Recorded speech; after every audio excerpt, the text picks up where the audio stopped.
तर बळजबरी धर्मांतराविरोधात कारवाई कठोरपणे होणार, गृहमंत्री देवेंद्र फडणवीस यांनी ही भूमिका मांडली आहे। यापुढे बळजबरी धर्मांतर झालं तर या संदर्भात कठोरपणे कारवाई केली जाईल, असं मुख्यमंत्री आणि गृहमंत्री देवेंद्र फडणवीस यांनी भूमिका मांडली आहे। हे स्पष्टपणे दिसतं आहे की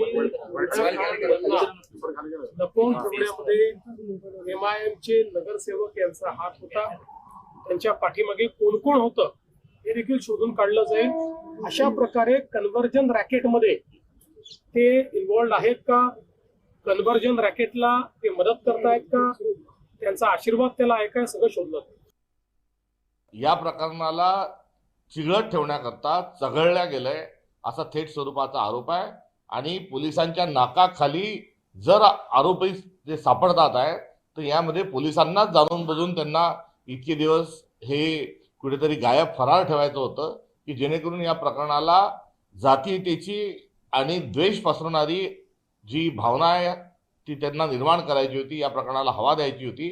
हा सरळ सरळ या प्रकरणातला आमचा थेट आरोप नव्हे तर हा आक्षेप आहे आणि तातडीने या संदर्भामध्ये जो गुन्हा दाखल झाला त्या दाखल करणाऱ्यांची सर्व पार्श्वभूमी आणि एकंदरीत त्या घटनेचं सर्व तथ्य जे आहे हे सार्वजनिक झालं पाहिजे।